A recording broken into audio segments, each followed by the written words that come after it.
Satu unit minibus yang tengah diparkir di kawasan Jalan Menjangan Ciputat, Tangerang Selatan, Banten, ludes terbakar. Diduga kebakaran terjadi saat konsleting pada bagian mesin pendingin. Mesin sempat mengeluarkan ledakan sebelum akhirnya api merambat ke seluruh bagian minibus. Awalnya kita kan ambil paket dari gudang, habis gitu kan parkir di sini, mobil tiba-tiba keluar asap gitu doang. Dari depan, dari sisi kemudian dari atau dari mana? Mesin atau dari mana? Dari depan, Akibat peristiwa ini, ratusan paket ekspedisi yang berada di dalam minibus ikut ludes terbakar. Kerugian ditaksir mencapai ratusan juta rupiah. Api baru bisa dipadamkan 1 jam kemudian setelah petugas Dinas Kebakaran Tangerang Selatan tiba di lokasi. Dari Tangerang Selatan, Banten, Nunung Purnomo, iNews melaporkan.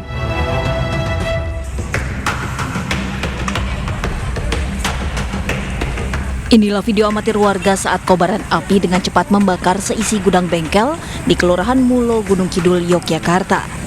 Banyaknya bahan yang mudah terbakar membuat api dengan cepat membesar. Beberapa warga yang ada di lokasi turut menyelamatkan spare part kendaraan untuk dikeluarkan dari gudang yang terbakar. Menurut salah satu karyawan bengkel, kebakaran terjadi saat salah satu penjaga bengkel membakar sampah dan diduga lupa hingga merambat ke bangunan gudang bengkel.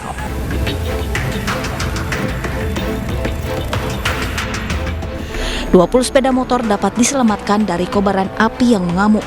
Namun 8 motor dan 1 milik warga ludes dilalap si jago merah. Meski sempat kesulitan saat pemadaman karena besarnya angin, namun api dapat dipadamkan kurang lebih 1,5 jam kemudian.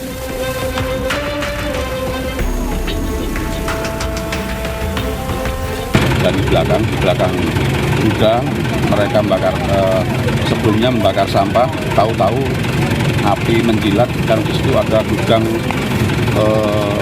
ban bekas dan oli-oli bekas di belakang itu, dan di situ juga ada motor-motor, ada sekitar 9, kemudian ada 2 mesin diesel. Tidak ada korban jiwa dalam peristiwa kebakaran ini, namun kerugian ditaksir sebesar 50 juta rupiah. Dari Gunung Kidul, Yogyakarta, Kismaya Wibowo, iNews melaporkan. Ya, pemirsa, hilang kendali saat melewati jalan yang tidak rata. Sebuah truk box berisi air mineral terguling. Tidak ada korban jiwa dalam peristiwa ini, namun terjadi kemacetan panjang dari arah Cengkareng menuju Tangerang.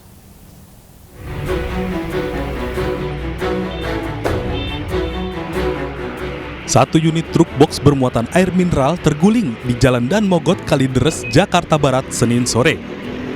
Peristiwa ini terjadi saat truk box yang melintas dari arah Cengkareng menuju Tangerang hilang kendali ketika melewati jalan yang tidak rata.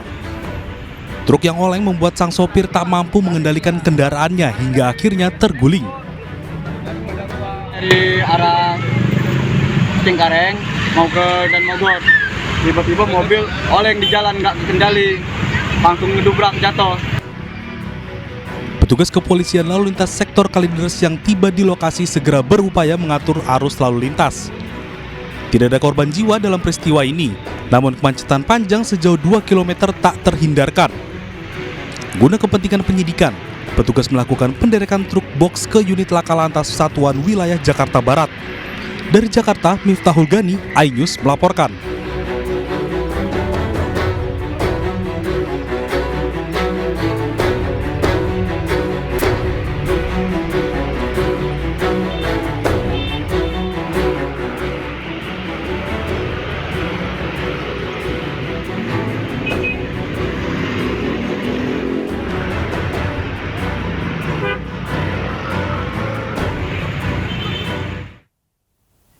Pemirsa, gara-gara pecah ban, sebuah minibus oleng ke kanan menabrak minibus lain dari arah berlawanan. Kecelakaan adu banteng ini menyebabkan 8 orang harus dirawat di rumah sakit akibat luka-luka.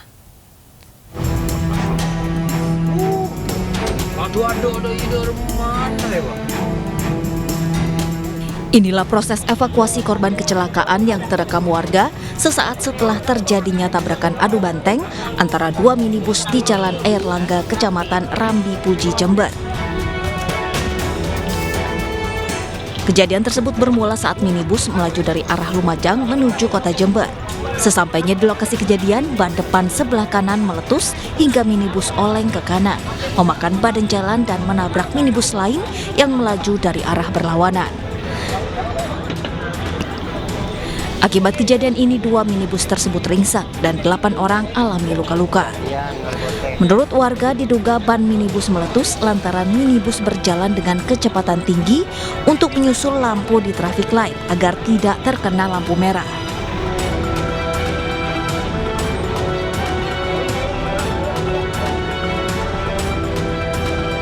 Sana sepi Pak tadi Pak. Jadi dari sana itu kayak dia mau ngejar lampu merah, tapi kan nggak bisa Pak.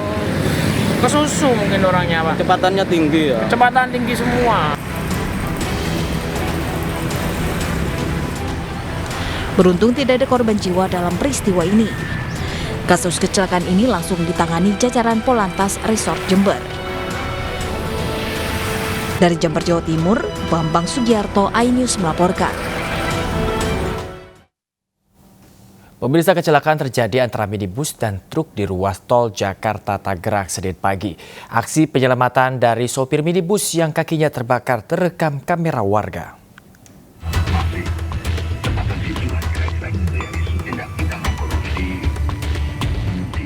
Sebuah minibus menabrak truk di tol Tangerang arah Jakarta Senin pagi.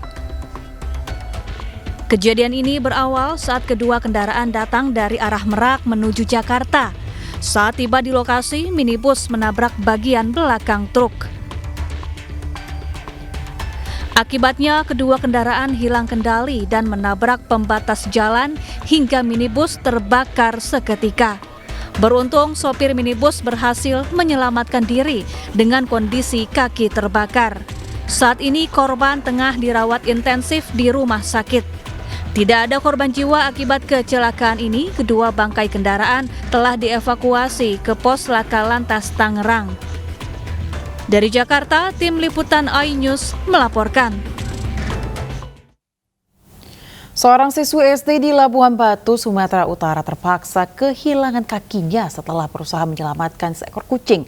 Kaki kanannya bahkan terpaksa diamputasi pemirsa dikarenakan remuk terlindas ban truk.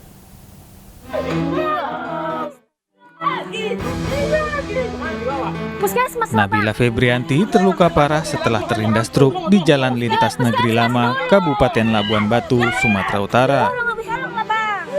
Sebelumnya, siswi kelas 6 SD ini berniat menolong kucing yang ada di tengah jalan. Namun naas, kakinya justru terlindas ban depan truk semen. Nabila yang terluka langsung dibawa ke RSUD Rantau Prapat. Kondisi tulang yang remuk membuat tim dokter terpaksa mengamputasi kaki kanan Nabila. Nabila, kucing kami itu mau nyebrang jalan. Terus refleks dia ngejar kucing itu. Kucingnya tadi lewat dari jalan, dia yang kesenggol mobil. Terus dihantam lah dia dari ban depan. Depan mobilnya buang ke kiri. Ngantem warung durian depan rumah itu. Saat ini Nabila Febrianti masih dalam proses rawat jalan di RSUD Rantau Prapat. Dari Labuan Batu, Sumatera Utara, Ikang Amanda, iNews melaporkan. Kita ke informasi lain, pemirsa. 1 dari 2 pelaku maling burung di Tanjung Priok, Jakarta Utara tertangkap dan diamuk warga. Petugas kepolisian yang mendapat laporan warga langsung mengamankan pelaku untuk menghindari amukan massa. 1 dari 2 pelaku maling burung di Tanjung Priok, Jakarta Utara tertangkap dan diamuk warga. Kejadian ini terekam kamera warga. Pelaku terpergok warga saat melancarkan aksinya mencuri burung jenis murai senilai 3 juta rupiah milik warga. Warga yang kesal akibat ulah pelaku langsung memukuli pelaku. Saat menjalankan aksinya, pelaku bersama 1 orang temannya menggunakan sepeda motor, namun 1 orang pelaku lainnya berhasil melarikan diri. Dan sebenarnya sebelum informasi itu sampai, memang ada kecurigaan dari masyarakat bahwa beberapa kali yang bersangkutan melancarkan aksinya. Kemudian begitu ada kecurigaan dari masyarakat sudah mengamankan terlebih dahulu dan memang sudah berkomunikasi sebelumnya dengan pihak Polsek. Oke. Itu burung apa yang diambil sama tersangka ini? Burung murai. Nominalnya sekitar berapa Pak Kapolsek? Sekitar lebih kurang sekitar 3 juta sejauh ini. Selanjutnya pelaku dibawa ke Polsek Tanjung Priok, Jakarta Utara untuk ditindak lebih lanjut. Dari Jakarta, Rizky Falufi, iNews melaporkan.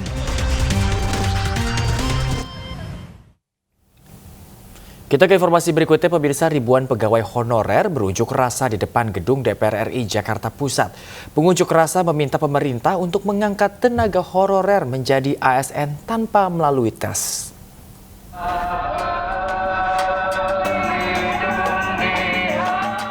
Ribuan pegawai honorer melakukan long march saat aksi unjuk rasa di depan kawasan DPR RI Jakarta Pusat. Mereka menuntut untuk bertemu dengan anggota Komisi 2 DPR dan meminta kejelasan peraturan tentang nasib mereka sebagai tenaga honorer. Masa aksi juga membawa spanduk, bendera, dan atribut bertuliskan aspirasi dan tuntutan mereka saat berunjuk rasa. Mereka menilai persoalan tenaga honorer kembali mencuat pasca terbitnya Surat Menteri Pan-RB tentang status kepegawaian di lingkungan instansi pemerintah pusat dan daerah. Para pegawai non-ASN ini menyampaikan 3 poin tuntutan, di antaranya meminta DPR segera mengesahkan revisi Undang-Undang ASN Nomor 5 Tahun 2014 untuk mengangkat semua tenaga honorer menjadi ASN tanpa melalui tes. Ya, aksi hari ini kita menuntut kejelasan nasib para tenaga non-ASN yang ada di Indonesia. Karena pasca pendataan yang dilakukan oleh BKN RI, itu belum ada kepastian yang pasti. Regulasi dari pemerintah belum ada yang dikeluarkan hingga saat ini. Surat dinas yang dikeluarkan oleh Menpan RB tanggal 25 Juli kemarin itu hanya gula-gula bagi kami. Pengunjuk rasa mengancam akan bermalam di kawasan DPR RI apabila aspirasi mereka tidak diterima maupun tak bertemu dengan wakil rakyat pada hari ini. Dari Jakarta, Rian Rahman, iNews melaporkan. Pemirsa, kita beralih ke informasi selanjutnya. Hari ini genap 7 bulan pilot Susi Air Cap Philips Martens disandra kelompok kriminal bersenjata pimpinan Egyanus Kogoya.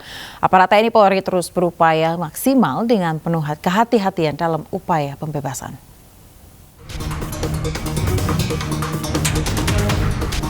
Tujuh bulan sudah pilot Susi Air Kapten Philips Martens disandra kelompok kriminal bersenjata pimpinan Egyanus Kogoya.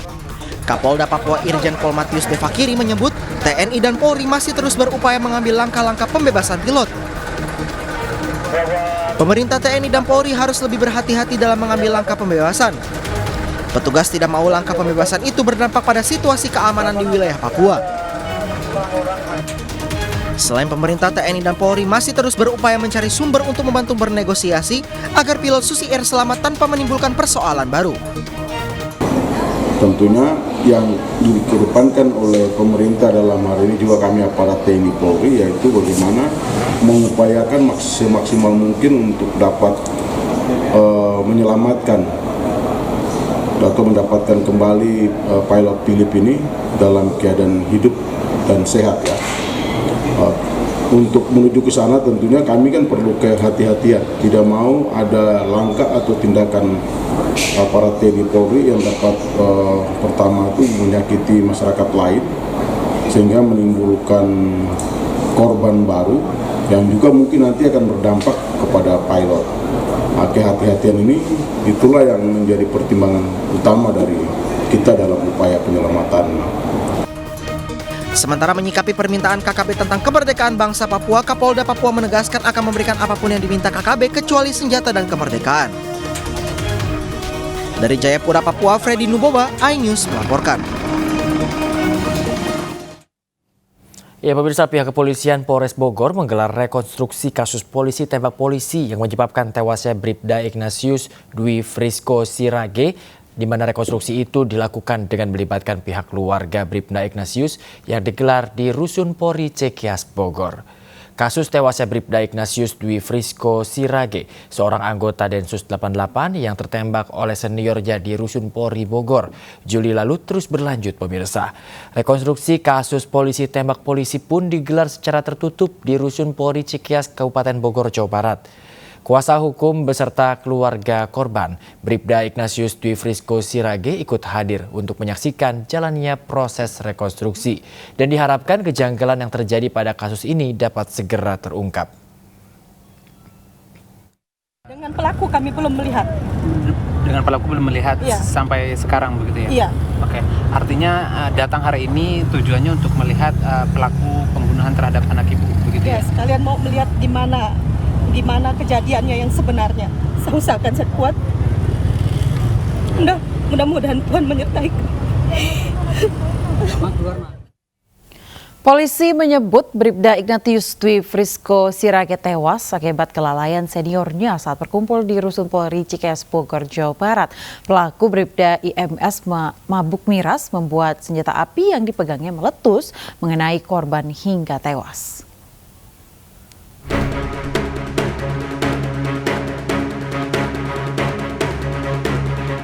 Bribda Ignatius Dwi Frisco Sirage tewas saat berkumpul bersama rekan-rekannya sesama anggota Densus 88 anti teror di Rusun Polri Cikeas Bogor, Jawa Barat 23 Juli lalu. Salah satu pelaku Bribda IMS yang merupakan senior korban dalam pengaruh minuman keras. Kemudian sekira pukul 1:30 dini hari, Bribda IMS hendak mengeluarkan senjata api milik rekannya, Bribda IG, dari dalam tas untuk diperlihatkan kepada korban. Namun tiba-tiba senjata meletus dan mengenai leher korban hingga tewas. Penyidik Polri kini terus mendalami kasus ini, sementara 2 orang telah dijadikan sebagai tersangka, yakni Bribda IMS yang dinilai lalai menembakkan pistol ke arah korban dan Bribka IG selaku pemilik senjata api rakitan ilegal. Akibat peristiwa ini, Mabes Polri melalui tim Komisi Kode Etik memecat secara tidak hormat kedua pelaku dari satuan kepolisian. Atas pemecatan ini, para pelaku mengajukan banding. Namun pihak keluarga menganggap ada kejanggalan dalam kasus ini. Tim kuasa hukum keluarga korban menilai ada unsur kesengajaan yang menyebabkan tewasnya Bribda Ignatius. Banyak fakta-fakta yang sedikit diabaikan oleh Polres Bogor sehingga kami merasa perlu diatensi untuk menjadi perhatian publik sehingga ini bisa ditarik ke Mabes Polri, disidik dengan baik dan benar sehingga dari fakta-fakta yang ada pasalnya bisa lebih maksimal di 340 KUHP. Mereka ini anggota Densus, polisi khusus. Standar menyimpan senjata itu adalah melepaskan magazin, kokang, tembak. Itu gunanya untuk apa? Untuk memastikan tidak ada peluru di dalam chamber atau peluru nyangkut. Jadi itu aman dan itu harus di-lock lagi. Ini dia dengan sengaja memasukkan magazin dan mengokang. Ini bukan mengokang di magazin lepas loh. Magazin dimasukkan di kokang. Berarti otomatis peluru langsung naik ke chamber dan itu siap untuk ditembakkan. Pihak keluarga korban juga meminta pelaku dikenakan pasal 340 KUHP tentang pembunuhan berencana. Selain itu, kasus ini bisa diusut tuntas secara adil dan transparan. Tim Liputan iNews melaporkan. Duka mendalam dirasakan orang tua Muhammad Naufal Zidan, mahasiswa Universitas Indonesia yang tewas dibunuh seniornya. Zidan dikenal gemar berinvestasi kripto dan bisa meraup untung besar sehingga membuat pelaku yang terlilit hutang merasa iri hingga membunuh korban.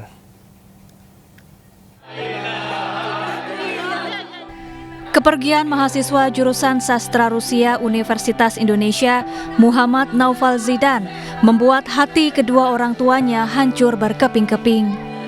Zidan dikenal sebagai anak yang cerdas, pendiam, dan dekat dengan orang tua.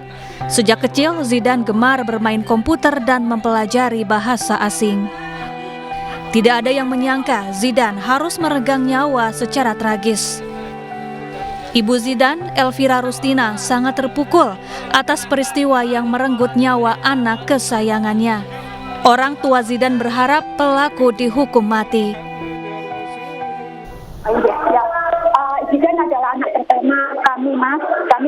Anak kami 2 bersaudara. Zidan nomor 1 dan adiknya nomor 2 itu kelas SMP SMP kelas 2. Jidan di mata saya anak yang baik sekali dan cerdas mulai TK. Jadi TK itu Jidan memang sudah senang main game. Gamenya lewat komputer. Jadi kita memiliki komputer, dia sudah mulai utak-atik komputer itu mulai TK. Kemudian SD-nya juga sudah cerdas bahasa Inggris itu. Bahkan kalau kita cari buku, yang dicari Jidan itu bukan apa-apa, tapi kamus. Jadi mulai kamus bahasa Inggris, kamus apa kecil-kecil itu dia mesti tinggi. Sebelumnya, korban Zidan ditemukan tewas di kolong tempat tidur di kamar indekosnya di Depok, Jawa Barat, Jumat lalu. Jasad korban bersimbah darah, terbungkus plastik, dan dipenuhi luka akibat penganiayaan dengan senjata tajam. Pelaku merupakan senior korban di kampus, Alta Fasalia Artnika Basya, yang sama-sama menekuni investasi kripto. Pelaku yang terjerat utang pinjaman online bermaksud merampas barang-barang berharga korban. Selain itu, pelaku iri terhadap korban yang bisa memperoleh untung besar dari bermain kripto. Sementara pelaku justru merugi hingga 80 juta rupiah. Tim Liputan iNews melaporkan. Pemirsa, keseharian Alta Falasya Artnika Basya, tersangka pembunuhan mahasiswa UI, diungkap teman kampusnya. Kepada saksi, tersangka sempat mengeluhkan kesulitan keuangan yang dihadapinya akibat rugi berinvestasi kripto. Dia kalau nggak ada kegiatan ya itu tadi ngurus kriptonya atau enggak ya nonton Narcos itu sendiri. Selain itu ya dia nggak ada kegiatan lain kalau emang di sini doang. Untuk kegiatan di kampus seperti apa? Dia sebenarnya termasuk anak yang periang lah gitu, maksudnya akrab gitu ke banyak orang. Cuma kalau kedekatan dengan orang-orang lain saya kurang paham sendiri sih dan kurang tahu. Selain kuliah, bekerja juga atau gimana sih? Setahu saya sih dia udah lama berhenti bekerja ya. Untuk masalah keuangan dia pasti cerita, cuma kadang dia nggak sebut nominal berapa, kehilangannya dari mana. Yang kita tahu kehilangan dia ya dari kripto itu. Karena selain itu kita nggak tahu gitu aset yang dia punya itu ada di mana aja. Yang kita tahu soalnya dari kripto itu aja sih.